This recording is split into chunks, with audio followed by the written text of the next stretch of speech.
नमस्ते साथियों, मैं सुनंदा कदम जनलोक प्रतिष्ठान की ओर से दीपावली की बहुत सारी शुभकामनाएं देते हुए भारत के तमाम पीएसएल निवेशकों से पीएसएल के बारे में और जनलोक प्रतिष्ठान के कामकाज के बारे में संबोधित करना चाहती हूँ।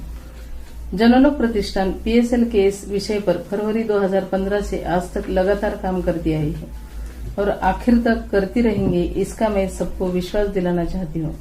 पीएसएल कंपनी की पहली सुनावनी मुंबई के सैट कोर्ट में फरवरी 2015 में हमने अटेंड की थी। लगभग 7 मंथ वहां हम निवेशक होकर खड़े थे।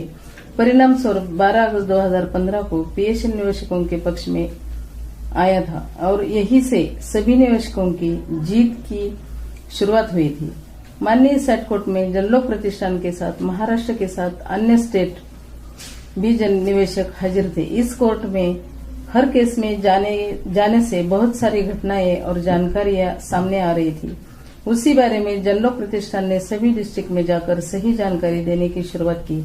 बहुत सावधानी से और जोखिम उठाकर हम काम करना शुरू कर दिया। इसी काम का पहला कदम उठाते हुए पीएसएल के बारे में 24 फरवरी को भारत के प्रधानमंत्री जी, माननीय मुख्यमंत्री जी, महाराष्ट्र राज्य, माननीय सेबी, माननीय सैट कोर्ट सभी को खत लिखकर सूचित किया गया।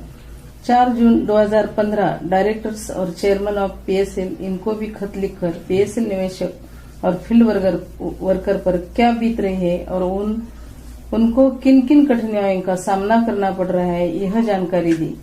उसकी कुछ भी दखल न लेते हुए उसका जवाब नहीं मिला।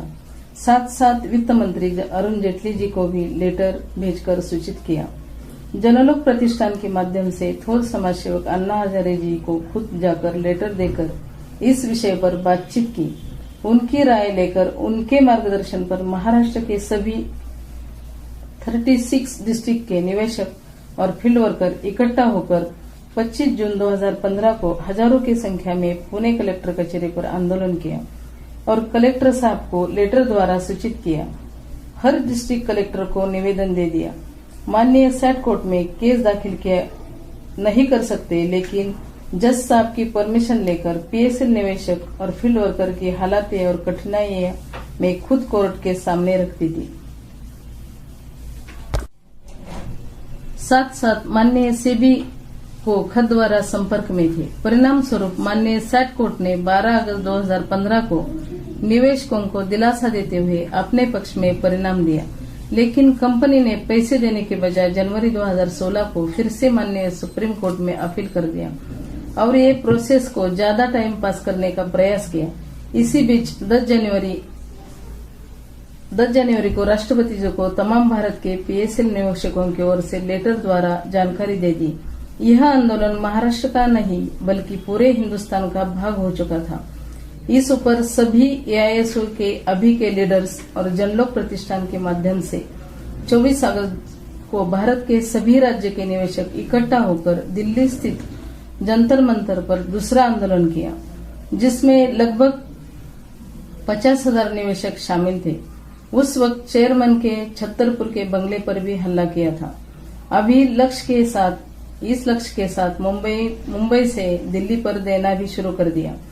जनवरी 2016 सुप्रीम कोर्ट की पहली डेट के बाद महाराष्ट्र में सभी डिस्ट्रिक्ट कमेटी बनाई थी।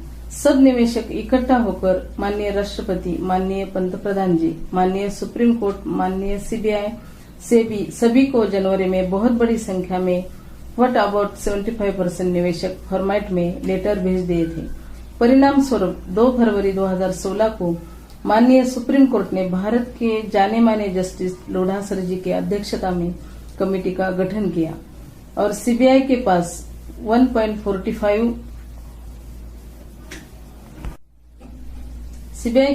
1.85 प्रॉपर्टीज के पेपर लेकर ए प्रॉपर्टी बेचकर पीएसएल के निवेशकों के पैसे लौटाने का आदेश दिया। जनलोक कंटिन्यूसली वर्क कर रहा था। प्रतिष्ठान के माध्यम से निवेशकों को मीटिंग लेकर दिलासा देने का काम चालू था और जनलोक प्रतिष्ठान के पास 45,000 निवेशकों का एक्सेल डेटा था। वो 24 फरवरी 2016 को माननीय लोढ़ा कमेटी के पास और माननीय सुप्रीम कोर्ट में सुपुर्द किया गया। साथ में माननीय नोडल ऑफिसर और लोढ़ा कमेटी को भी एक एक लेटर दे दिया। माननीय सुप्रीम कोर्ट में भी बाद में कमेटी के बारे में विचार विनिमय होता था और हमने भी बीच के पीरियड में माननीय सीबीआई, सेबी, ईडी, परराष्ट्र मंत्रालय और ईओडब्ल्यू, एमसीए, सिपको, सुप्रीम कोर्ट सभी को एडवोकेट नाइक सर जी के माध्यम से लेटर भेज देकर सभी पीएसएल मैटर की जानकारी दी। परिणाम स्वरूप 10 जून 2016 को माननीय लोढ़ा कमेटी के जनलोक प्रतिष्ठान को लेटर भेजकर एडवोकेट और कमेटी मेंबर को मीटिंग का निमंत्रण भेजा। इस मीटिंग में माननीय लोढ़ा सर जी ने कमेटी के कामकाज पर डिस्कशन किया और जनलोक प्रतिष्ठान ने निवेशकों की प्रॉब्लम्स पर चर्चा हुई। दरमियान के कालावधि में जनलोक प्रतिष्ठान ने 30,000 कोर्ट दिल्ली में 23 मार्च को एप्लीकेशन दे दिया। वहां की केस भी हमारे वकील साहब ने अटेंड की। एक दिन इस कोर्ट में जनलोक की सुनवाई हुई। अभी भी सभी कोर्ट में फॉलोअप चालू है। अब की बार भारत ही नहीं तो भारत के बाहर जनलोक प्रतिष्ठान के माध्यम से काम करना शुरू कर दिया। ऑस्ट्रेलिया के सॉलिसिटर नेल कार्बन उन्होंने पूरे भारत का दौरा करते हुए जनलोक प्रतिष्ठान के साथ पीएसएल की ऑस्ट्रेलिया की प्रॉपर्टी के बारे में बातचीत की। वकील साहब की मदद से उनके साथ पुणे में निवेशकों की मीटिंग रखी। सभी जानकारी लेकर 13 जून 2016 को ऑस्ट्रेलिया स्थित फेडरल कोर्ट में कैविट दाखिल कर दिया। उस केस का नंबर है QUD 528/2016। वहां भी 650 करोड़ की प्रॉपर्टी जब्त की गई, लेकिन कोर्ट ने सीबीआई, सेबी को हमें मदद करने के लिए कहा, लेकिन कोई भी मदद करने के लिए अभी तक तैयार नहीं है।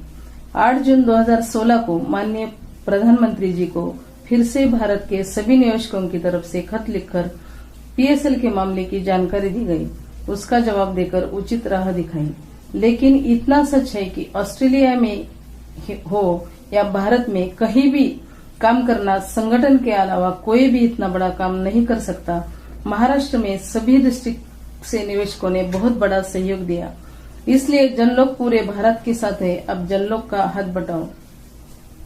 31 जुलाई से 3 अगस्त तक पूरे भारत से AISO के साथ जनलोक प्रतिष्ठान ने जंतर मंतर पर बहुत बड़ा आंदोलन किया। संसद के ऊपर मोर्चा लेकर गए। ये था जनलोक का अभी तक का सफर। हाल ही में भारत के तमाम निवेशकों के लिए जनलोक प्रतिष्ठान की ओर से माननीय सुप्रीम कोर्ट में रिट पिटीशन डाला है। उसका केस नंबर 640/2016 है। इस पर एडवोकेट मनोज नायक बहुत अच्छी तरह से काम कर रहे हैं। रिट पिटीशन में सभी भारत के निवेशकों के लिए प्रॉपर्टी के बारे में, स्टेट के बारे में बहुत सारे सुझाव डाले हैं। इसके ऊपर माननीय कमेटी और माननीय सुप्रीम कोर्ट ने विचार विनिमय किया है। फॉर एग्जाम्पल, स्वतंत्र website, paper notes, original paper के बारे में नोटिस, प्रॉपर्टीज के डिटेल्स के बारे में अलग वेबसाइट, सभी राज्यों में जो बेनामी प्रॉपर्टी सेल हो रही थी उसके ऊपर नियंत्रण के लिए हर राज्य के chief secretary of revenue department को लेटर द्वारा सूचित किया है। इसके साथ जिला कलेक्टर को भी लेटर द्वारा सूचित करने की वजह से बहुत सारी प्रॉपर्टीज की जानकारी लोढ़ा कमेटी के पास आई है। आपको भी अगर 26,500 प्रॉपर्टीज के अलावा पूरे देश में पीएसएल की किसी भी प्रॉपर्टी की जानकारी मिलती है तो उसके फोटोग्राफ, पेपर्स माननीय सुप्रीम कोर्ट के माध्यम से लोढ़ा कमेटी तक पहुंचाने के लिए जनलोक प्रतिष्ठान की मदद कीजिए। ये सारी घटनाओं से यह पक्का हुआ है कि पैसे सिर्फ माननीय लोढ़ा कमेटी और सुप्रीम कोर्ट के माध्यम से ही प्राप्त होने वाले हैं। इसलिए अपना समय, पैसा और कष्ट उपयोग करते हुए कम से कम समय में अपना खुद का पैसा पाने के लिए कोशिश करते रहें और लोढ़ा कमेटी को हाथ बटा के मजबूत बनाएंगे, क्योंकि सुप्रीम कोर्ट का जनलोक प्रतिष्ठान के एडवोकेट से सख्त कहना है कि लोढ़ा कमेटी को अपना कहना बताओ, हम पूरा सहयोग देने के लिए तैयार हैं। हमारा काम हमें जनलोक प्रतिष्ठान ने नेशनल और इंटरनेशनल दोनों लेवल पर अपना वर्किंग प्लान बनाया है और काम भी सही दिशा में चालू है। इसलिए हमें कानूनी तरीके से लड़ना है। पीएसएल की अधिकतम प्रॉपर्टीज की जानकारी प्राप्त करने की और उसके लिए पैसों की भी मदद जरूरी है। आर्थिक मदद के लिए अगर ऑनलाइन मदद करना चाहते हो तो जनलोक प्रतिष्ठान के माध्यम से पीएसएल निवेशकों को ऑनलाइन रजिस्ट्रेशन की सुविधा उपलब्ध की है। इसके फॉर्म डिटेल्स और अधिक जानकारी वेबसाइट पर उपलब्ध है। भारत का कौन सा भी पीएसएल निवेशक जनलोक का सदस्य हो सकता है। उसे पीएसएल के बारे में पूरी जानकारी ऑनलाइन मिल सकती है। ऑनलाइन पीएसएल के निवेशकों की पॉलिसी के डिटेल्स के साथ डेटा आएगा। उसका एक्सेल डेटा बना के माननीय लोढ़ा कमेटी तक पहुंचा जाएगा और सभी निवेशकों का समय, पैसा, तकलीफें कम होकर ऑनलाइन सब सुविधाएं घर बैठे मिल सकती है। जनलोक की तरफ से सबसे महत्वपूर्ण बात यह है कि पीएसएल की प्रॉपर्टी सेल करने के लिए या खरीदने के लिए बड़ा खरीदार लगाने का प्रयास भी जनलोक कर रहा है। इसमें बहुत बड़ा फंड एक साथ जमा होके जल्द से जल्द निवेशकों के पैसे वापस देना शुरू हो सकता है। इसलिए जनलोक के माध्यम से सभी तरीके से पूरी ताकत लगाई जा रही है। आपका समय, पैसा और ताकत आंदोलन तथा मीटिंग के लिए खर्च मत कीजिए, जिसकी वजह से अपने लिए काम कर रही लोढ़ा समिति और माननीय सुप्रीम कोर्ट को कानूनी कामकाज में कोई दिक्कतें पैदा हो। जनलोक प्रतिष्ठान के माध्यम से और एक महत्वपूर्ण बात बताना चाहती हूँ कि कुछ संगठनाएं जनलोक का नाम लेकर फंसाने की भी कोशिश कर रहे हैं। ऐसे हालत में जनलोक प्रतिष्ठान के ऑफिस कांटेक्ट पर फोन करके जांच कर सकते हैं। कुछ संगठनाएं सेबी तक डॉक्यूमेंट देने का गलत आश्वासन दे रहे हैं। पूरे महाराष्ट्र में जनलोक प्रतिष्ठान एक ही है, तो फ्रॉड लोगों से खुद को बचाओ। जनलोक प्रतिष्ठान को आप खुद की मर्जी से आर्थिक मदद न कर सकते तो भी जनलोक प्रतिष्ठान आखिर तक ये लड़ाई लड़ेंगे। हमारा काम हमें ही करना है। पूरे भारत से आपके कुछ अच्छे सुझाव का जनलोक प्रतिष्ठान आदरपूर्वक सम्मान करेगा और उसे वर्तमान में लाने की कोशिश करेगा।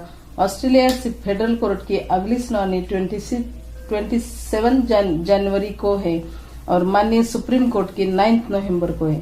भारत के सभी राज्यों के हम पीएसएल निवेशक इकट्ठा आकर ये लड़ाई लड़ेंगे और गांव-गांव के गोर गरीब से और सामान्य से सामान्य निवेशकों को उसके हक की, उसके पसीने की, उसके मेहनत की पूरी कीमत माननीय लोढ़ा कमेटी और पीएसएल प्रॉपर्टी के माध्यम से और आप सबके सहयोग से दिलाकर ही रहेंगे। धन्यवाद।